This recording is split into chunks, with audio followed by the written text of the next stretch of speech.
Okay, I had to move the arm. I'm probably going to hit it a couple more times. Scoot over a little. All right, this is Keneng Juren. I'm just going to... Yeah, I have to sit off to the side or this isn't going to work. I just have this big, like, rotating...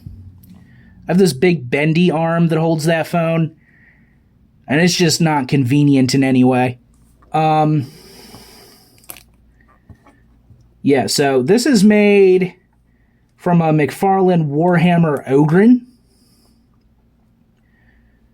I've made him out of a couple things. The first time I made Keneng, I made him out of like a kingpin body I wasn't using, but he wasn't big enough. He wasn't tall enough.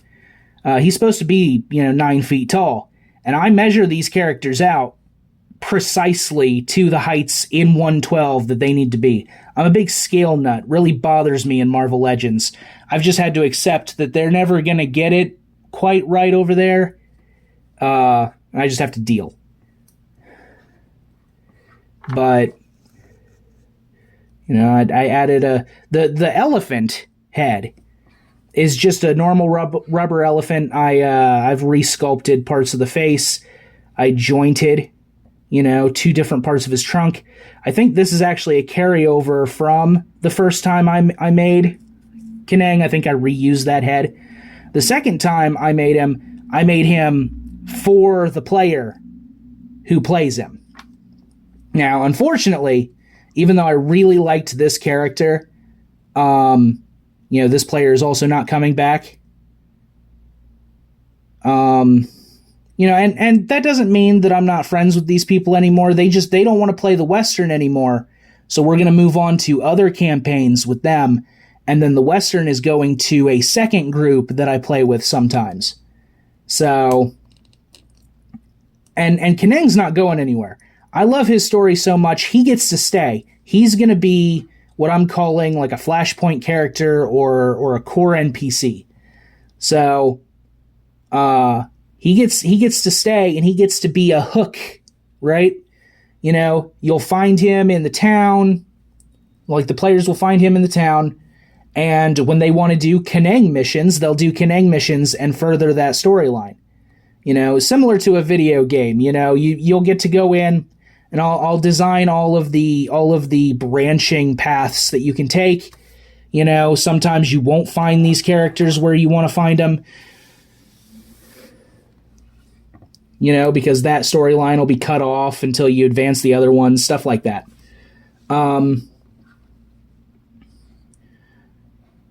But, so I explained with Kayleigh some of my race rules, right? I explained that, like, if you want to be an animal person, you have to pick an animal from the region that you want, because that's how they work now. I feel like that's the most natural way for it to happen, for it to exist. And I've even done that with a lot of the other races, like orcs. I have them coming from Europe, because that's a specifically European thing. They're not replacing... Basically, I have elves and orcs coming from Europe, from basically Britain. And so in my mind, you have the difference between, like, higher British speak and you have, like, Cockney. But yeah, basically all of that stuff should be from the areas that they originate from in the real world. So you'll notice, because Keneng is a monk. He's a monk fighter. And so the interesting thing with him is that you'll see that, oh, well, he's a monk. I see some Buddhist symbols on his necklace. So I'm going to guess, like, Tibetan monk. That's an African elephant. Why is he an African elephant? Shouldn't he be an Asian elephant? No, because the cool thing with setting it up like this is that even if you don't intend, right? Because my friend Ryan, who designed this character initially, the original design, and because I sit down with them and I'm like, okay, What do you want their color scheme to be? How big do you want them? What's their name? What kind of build should they have? And I sit there and I sketch out design, and when they're okay with it, then I evolve the design from there. Like I said, these are Season 2 designs. There's more armor than Keneng originally had. There's more stuff going on here. Originally, all of this would have been gone. This would have just been his gray, skin. Right? Anyway, rambling. So the cool thing is that he wanted to be an African elephant. He wants the big ears. He just doesn't like the look, right? And so that allowed me to look into history to see, okay, well, if this character would have been from Africa, is there a good explanation for how he ends up over there? And so during this time, the Ottoman Empire was still around. And oh man, they liked enslaving people like crazy. So Keneng's backstory is that he's a war orphan. His entire village of elephant people got abducted from Africa by the Ottoman Empire. And that they slowly all died. He was a child.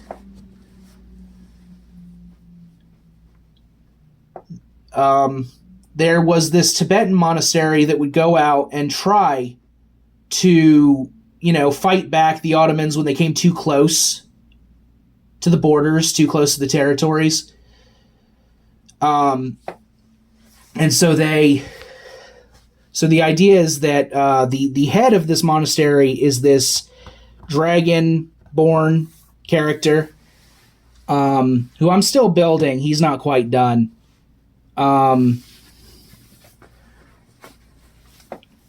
He had like 3 different names. I've settled on Guanlong, which I find to be a very interesting name, because that, if you look at like Chinese dinosaurs, you'll see the name Guanlong come up a lot. So I thought it was a nice tie-in to name the Dragonborn master of this monastery Guanlong. Monastery? Temple. Doesn't matter right now. So the idea being that he took in Keneng. He saved Keneng from the Ottomans, took him in along with a few other children that they had captured. And since they had nowhere to go, he took them back to his temple, inducted them into his order, and that's where Keneng lived the rest of, his young life. Now, Keneng rebelled, He rebelled hard. He didn't leave the temple like his friend Greer. He has a little monkey friend named Greer. I actually have a magnet right here, and Greer has one in the back of his thigh, so Greer can sit on his shoulder. But that's a separate character, so I'll talk about him separately later. But they would pull pranks, a la The Last Airbender, right? Just playing pranks on the monks, getting out of hand, running off down the mountainside and doing just stupid stuff, friend stuff. And then one day, Guanlong gets particularly mad at one of his pranks. And it's revealed that he's been sick for some time, and Keneng never noticed. And while Keneng never admitted it, he sees Guanlong as a father. So, he embedded himself in his studies, in the order, in everything related to that. He started taking care of Guanlong. One day, but in the process, he abandoned Greer. That wasn't his life anymore. He was growing up and Greer was not, so they separated. One day he chased Greer after one of Greer's pranks all the way down the mountain to confront him. And while he was gone, while he had stepped away, the temple was attacked. When he made it back to the temple, it was destroyed. Brimstone and claw marks and blood all through, and his master was gone.